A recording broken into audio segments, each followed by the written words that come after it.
Imagine hiring like the absolute smartest intern on the planet. I mean, they've read every book, they speak every language, and they can code in their sleep. Right, the dream hire. Exactly. But there is a catch. They are trapped inside a plastic walkie-talkie on your desk. They only speak when spoken to, they can't see what you're doing, and they have absolutely no idea how the messy, chaotic reality of your office actually operates. Oh, that sounds incredibly frustrating. Right, you ask for help, and they just give you this perfectly formatted, perfectly average textbook answer, and it just completely misses the nuance of your actual job. Yeah, and that perfectly encapsulates the friction most people are feeling with artificial intelligence right now. Mm. You're getting this aggregated, sanitized average of human knowledge. But, your daily life doesn't happen in the average. It happens in the specifics. And today's deep dive is going to explain exactly why that friction exists, plus how a totally different approach could, well, shatter that walkie-talkie forever. This huge shift in perspective. It really is. Today is July 10th, 2026, and a lab called Thinking Machines just published a massive, truly fascinating manifesto. So our mission today is to explore their radically different vision for our future with AI. Which is so needed right now. Absolutely. We are talking about moving away from this dominant idea of AI as a frozen, centralized monolith housed in a massive data center, and instead moving toward an ecosystem of customizable tools that actively extend human will and human judgment. Because for the last several years, the prevailing logic in the tech industry has just been pure aggregation. The whole assumption was, if you gather all the data on the internet, drain a single massive neural network, and distribute that identical intelligence to millions of users, you basically solve intelligence. Right, a one-size-fits-all brain. Exactly. But Thinking Machines is throwing a massive wrench into that premise. Their argument is that the aggregation model fundamentally misunderstands the physical nature of how human knowledge is actually created and maintained. Okay, let's unpack this. Because to understand why they want to reinvent the underlying architecture of AI, we first have to look at what they believe is fundamentally broken with the current path. Right. And the core problem they point out is that because most AI today is trained centrally and then just frozen in time, it's entirely blind to the localized reality of the people actually using it. Yeah, and to explain this, the Manifesto leans heavily on a concept from a 1966 book by philosopher Michael Polanyi. It's called the tacit dimension. Oh, right. He coined the term tacit knowledge. Yes, exactly. Tacit knowledge. Mhm. This is the reality that the most valuable information in the world isn't written down in an encyclopedia or some corporate wiki.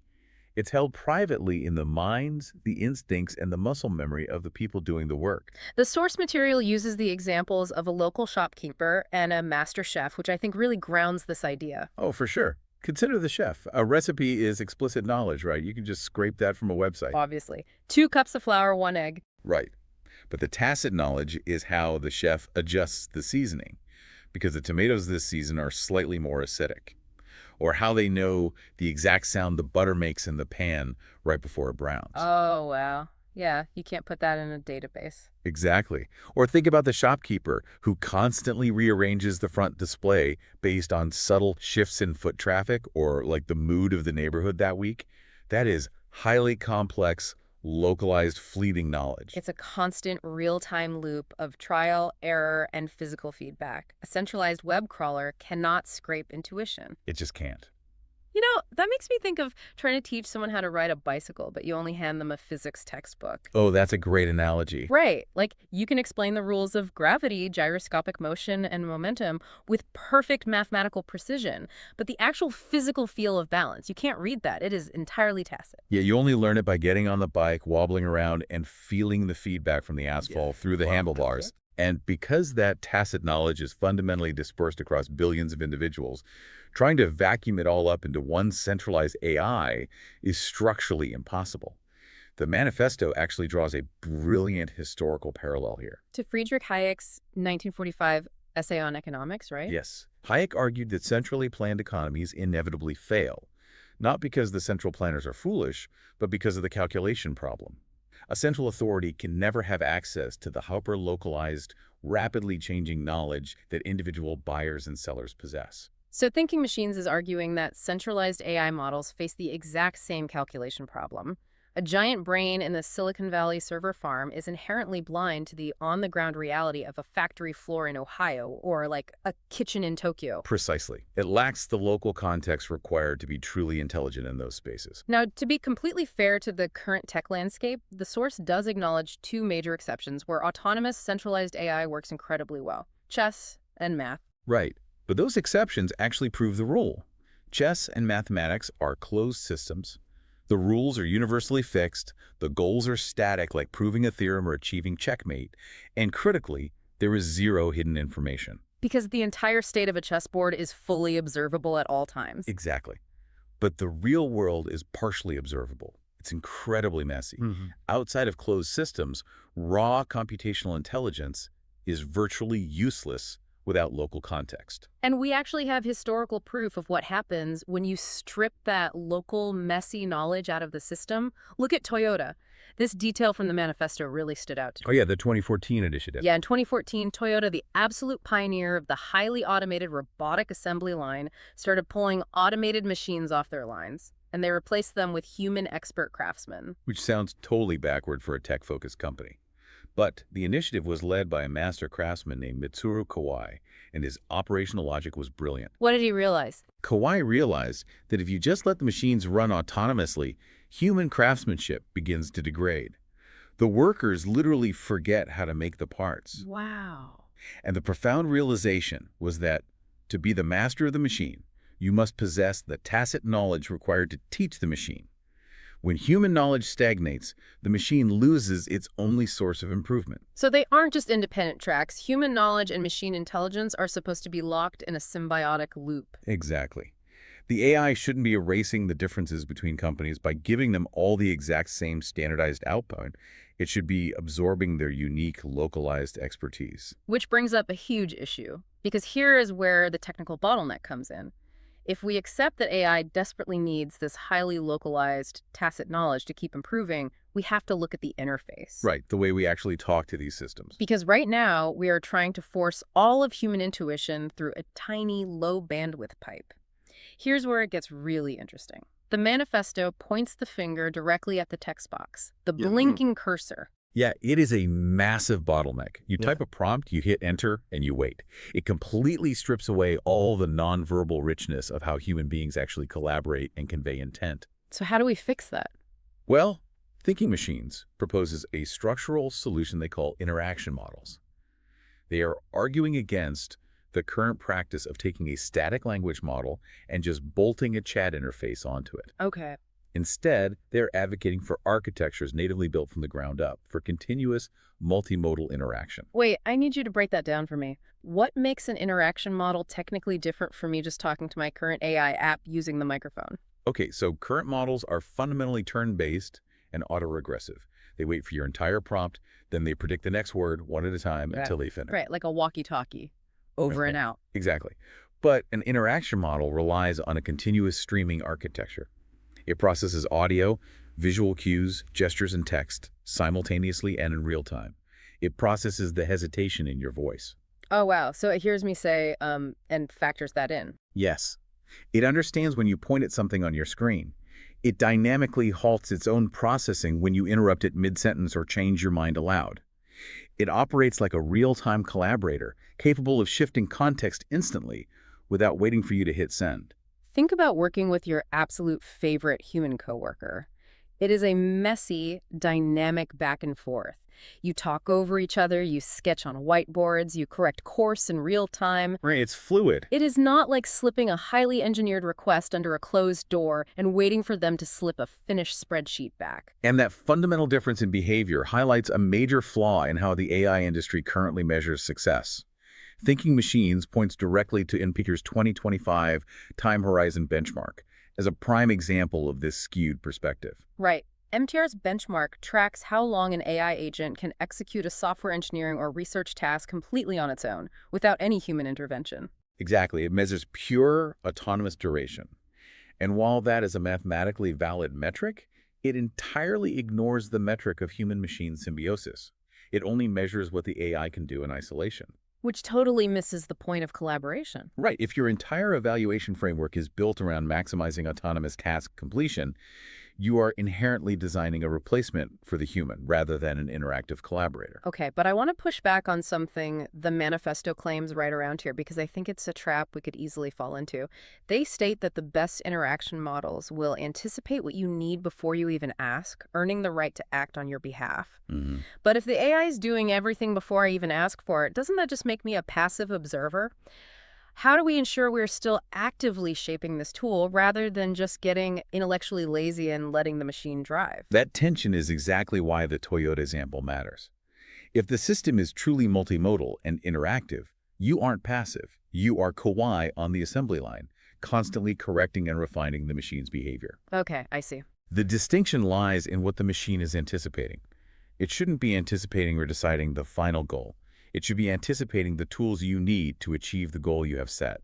So it's the difference between an AI deciding to write and publish an entire research paper for me versus an AI noticing I'm visually struggling to connect two data points on my screen and instantly surfacing a relevant historical chart without me having to pause my workflow to type a search query. Precisely. It removes friction. Yeah. It doesn't remove your agency. But this raises an important question, though.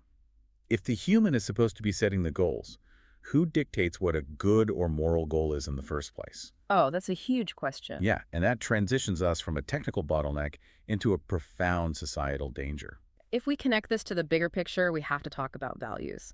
If we rely on centralized AI models that operate autonomously behind a rigid text box, we aren't just outsourcing our daily coding or email drafting.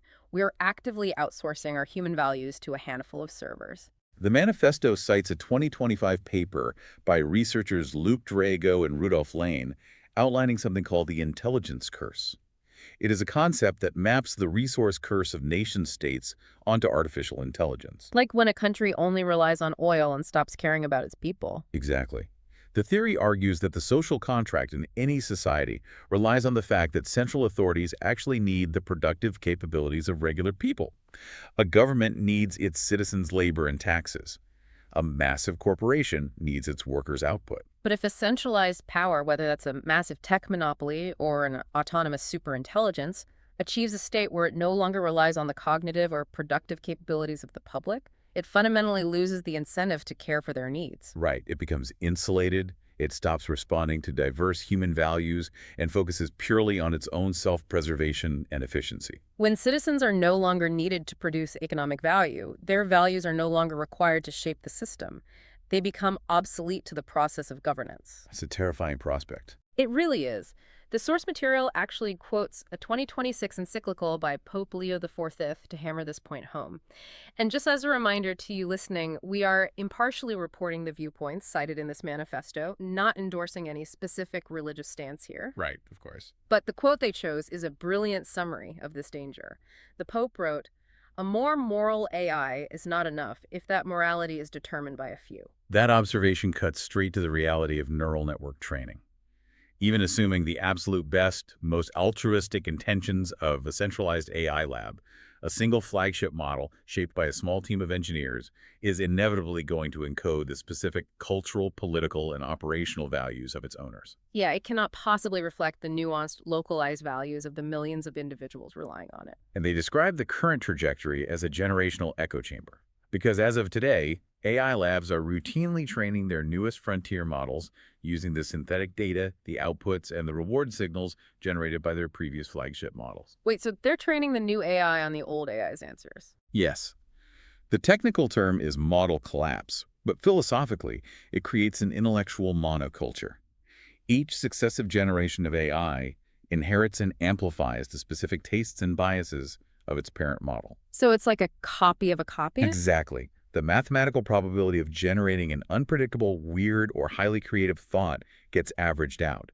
It suppresses the natural diversity of human thought, resulting in a single, sanitized, corporatized voice dominating the global flow of information. Wait, I'm stuck there, because the common wisdom is that you can just write a really good system prompt. Like, if I write a 1,000-word prompt detailing exactly how I want my AI to behave, what tone to use, and what my personal values are, isn't that alignment? Why is that insufficient? The Manifesto explicitly rejects that premise, citing a 2026 argument by researcher Goran Branwin. Brandwin argues that relying on text prompts to personalize or align an AI is a massive structural security vulnerability, Wait, really? How so? because a prompt is just a temporary input vector. It only changes the surface-level activation of the AI for that specific session. Oh, I see. Yeah, the underlying capability matrix, the deep, ingrained mathematical habits of the model, remains entirely unchanged. If a centralized model is built to be so malleable that a few paragraphs of text can significantly alter its core safety guardrails or behavior, that model is inherently vulnerable to malicious jailbreaks. That makes a lot of sense. Yeah, true. Robust alignment requires altering the core weights of the network. Okay, so it's like the difference between renting a fully furnished apartment versus actually owning a house. Ooh, I like that. If you rent, the landlord might let you change the color of the curtains or put a different cover on the sofa. That's your prompt. It looks a little tailored to you on the surface. Right, but it's purely cosmetic. Exactly. The load-bearing walls, the plumbing, the floor plan, that's all locked in by the landlord. If you want to truly align the living space to your unique, messy lifestyle, you have to own the property and have the ability to take a sledgehammer to the walls. Yes. And in AI, knocking down the walls means changing the model weights. The weights are the billions of mathematical connections simulating synapses. You have to own them to change the fundamental behavior. But giving millions of people the power to take a sledgehammer to frontier AI models is an immense risk. Oh, massive risk. And the Manifesto doesn't shy away from this. They cite mathematician John von Neumann from a 1955 essay where he observed that the useful and the harmful aspects of technology lie everywhere so close together that it is never possible to separate the lions from the lambs. Meaning the exact same open source power that allows a doctor to customize an AI's weights to cure a rare local disease is the exact same power a bad actor could use to generate a new pathogen. Exactly. The capabilities are natively dual use. And von Neumann's ultimate point was that maintaining security, keeping the lambs safe from the lions, is not a software patch you can program once, freeze in a lab, and deploy universally. It requires constant, localized human judgment. Thinking Machines believes the solution to AI safety isn't to lock the weights away in a centralized vault. The solution is to distribute the technology while simultaneously giving people far more robust, interactive tools to exercise their own judgment safely. So what does this all mean? We've looked at the failure of central planning regarding tacit knowledge, we've looked at the bandwidth bottleneck of the text box, and we've explored the societal threat of having our values dictated by a monolithic intellectual monoculture. It's a lot to take in. It is. Thinking Machines is essentially declaring that humanity has been handed a set of false trade-offs. Because the current industry narrative insists that we have to choose. We're told we must choose between active human participation and advanced autonomous capability. We're told we must choose between decentralized, personal ownership of a model, and safe, reliable alignment. But this manifesto rejects those binaries completely. They are arguing that these aren't unavoidable laws of physics, they are just technical challenges that the aggregation era has failed to solve. And what's fascinating here is the sheer scale of their ultimate vision. They do not want an omnipotent, centralized oracle that the entire planet consults. Right. They are building toward a decentralized, chaotic ecosystem of millions of incredibly diverse, highly specialized AIs. Models raised in different environments, fine-tuned by different people, absorbing different tacit knowledge. Models that actively disagree with each other.